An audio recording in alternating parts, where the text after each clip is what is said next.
Olá, alunos, sejam muito bem-vindos para a nossa segunda videoaula da disciplina de Logística Internacional e Comércio Exterior. Bom, após vocês terem compreendido os principais momentos históricos que contribuíram para a evolução do comércio internacional, nesta videoaula eu farei um panorama geral sobre o ambiente do comércio internacional que nós temos hoje, principalmente do ponto de vista logístico.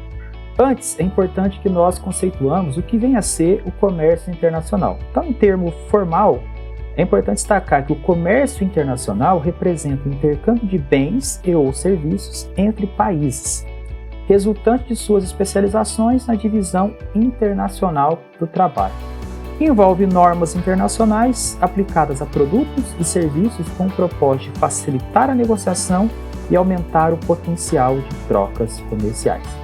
Quando nós analisamos o contexto atual sobre os principais players, os principais países que mais exportam o mundo afora, podemos destacar a China, os Estados Unidos e a Alemanha. Os Estados Unidos é muito predominante aqui nas Américas, então na América do Norte, aqui em Canadá, México, grande parte da América do Sul, tem aí como sendo o país que mais exporta para essas regiões. Um outro destaque aqui, a China é um país que é muito relevante do ponto de vista de exportação em parte da Ásia, Oceania, e a Alemanha, que é muito predominante em países da Europa. Então esses são os três principais países em termos de exportação. O Brasil também se mostra relevante aqui na região da América Latina. Então nesses países aqui com a bandeirinha do Brasil, então Argentina, Paraguai, Uruguai, nessas regiões tem o Brasil como sendo o principal fornecedor ali de produtos ou de bens em termos de exportação.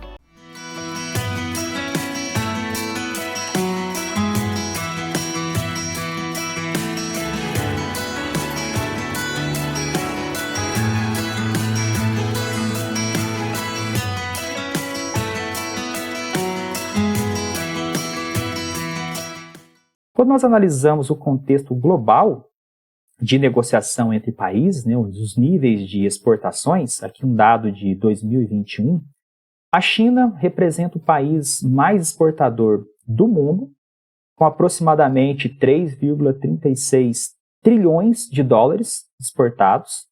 Na sequência, Estados Unidos, com 1,76 trilhão de dólares.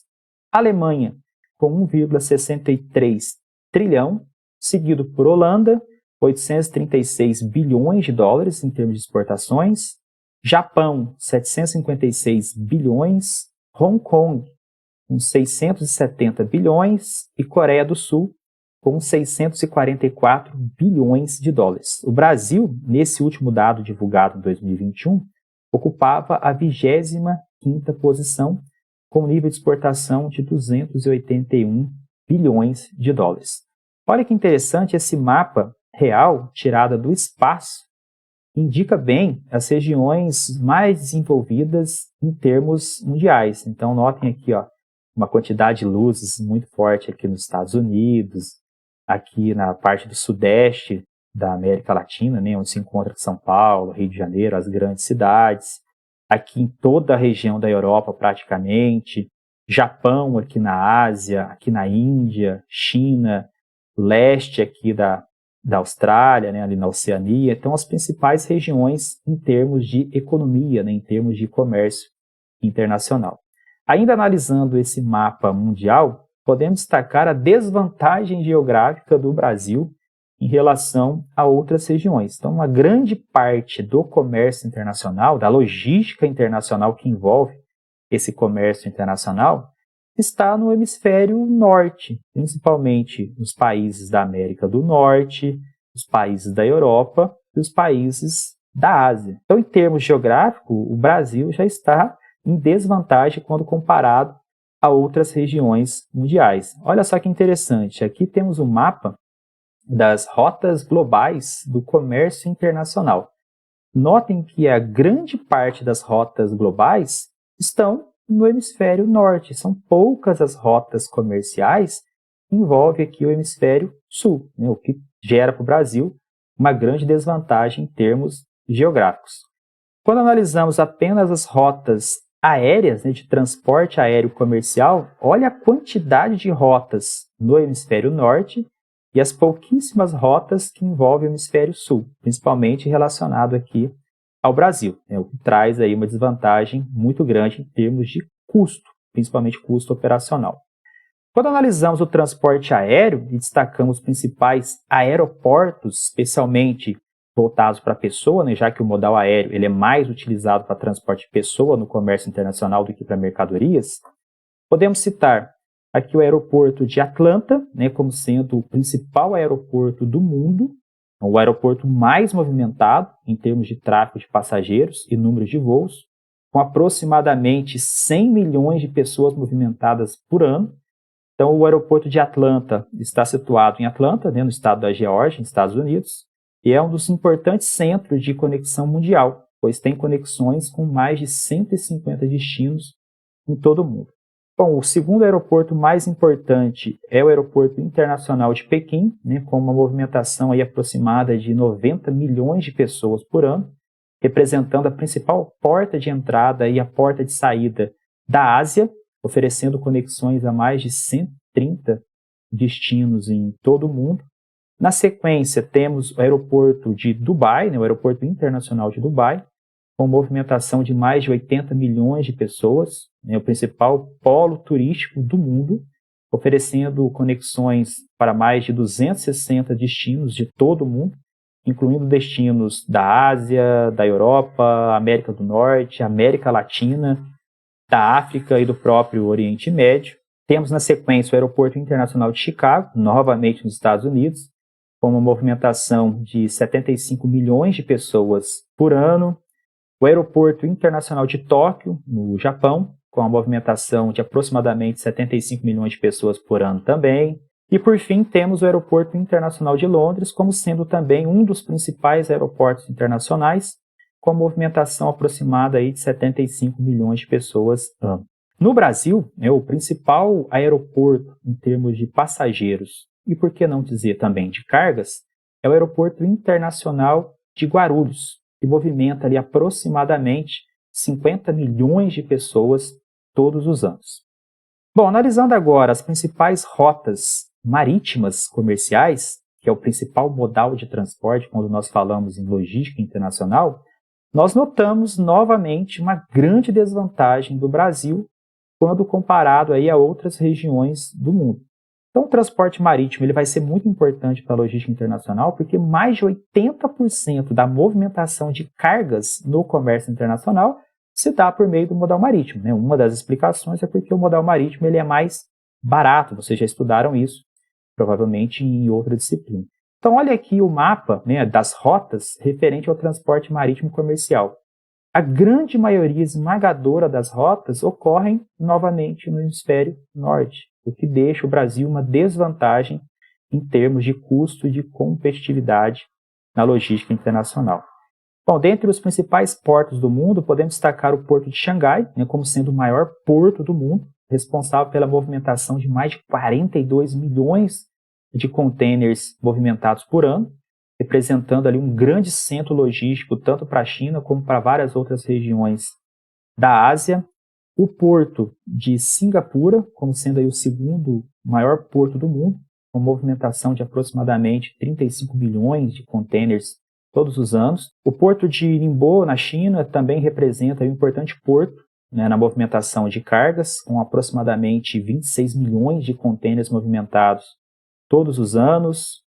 O porto de Shenzhen, também na China, com mais de 25 milhões de contêineres movimentados todos os anos. O porto de Guangzhou, novamente na China, com mais de 22 milhões de contêineres movimentados por ano. Então, notem que a China predomina quando nós falamos em modal marítimo, o transporte de cargas via modal marítimo. O porto de Qingdao, de novo na China, também aí com mais de 20 milhões de contêineres movimentados todos os anos.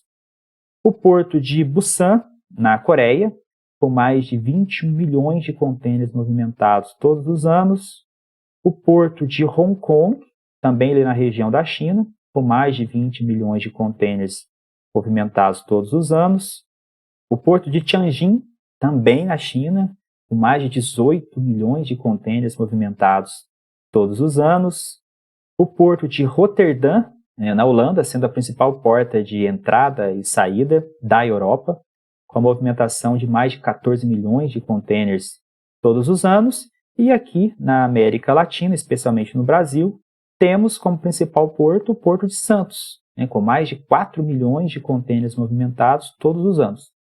Só a título de curiosidade, no último levantamento, o Porto de Santos ocupava a 43ª posição mundial em termos de movimentação de carga. E mesmo assim representa o maior complexo portuário da América Latina. Bom, como o modal aquaviário ou modal marítimo é o principal modal utilizado na logística internacional, é interessante que vocês também conheçam os principais canais marítimos.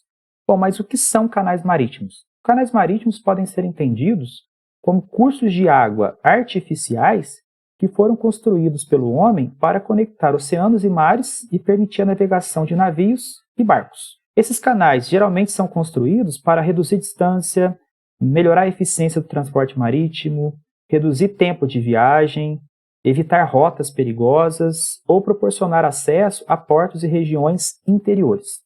Bom, os principais canais marítimos existentes são o Canal do Panamá, que liga o Oceano Pacífico ao Oceano Atlântico, e é uma das principais vias navegáveis mais importantes do mundo. O Canal de Suez, que liga o Mar Mediterrâneo ao Mar Vermelho, e também é uma rota importante para o comércio, principalmente entre a Europa e a Ásia. O Canal de Kiel, que liga o Mar do Norte ao Mar Báltico, vou mostrar já já, permitindo que navios naveguem por rotas muito mais seguras e muito mais curtas.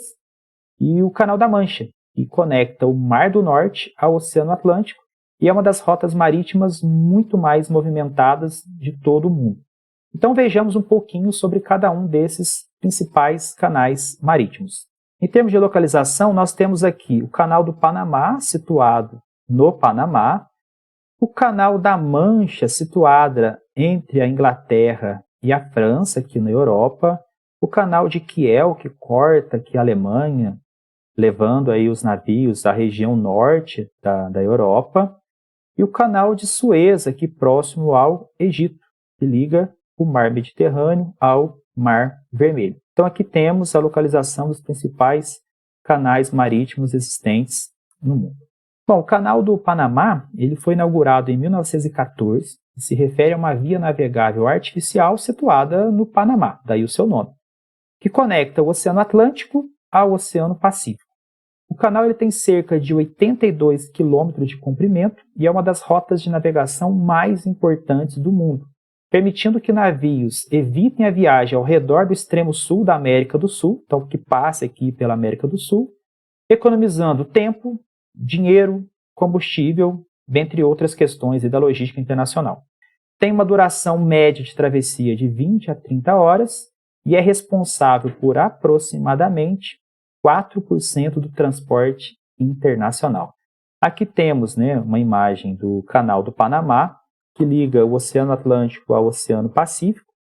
Então, o Canal do Panamá ele é composto por 3 conjuntos de eclusa, a eclusa de Gatún, aqui próximo ao Oceano Atlântico, e as eclusas de Pedro Miguel e Flores, aqui próximo ao Oceano Pacífico. Então, essas eclusas elas elevam a altura de 26 metros acima do nível do mar, permitindo com que um navio travesse de um ponto a outro do país.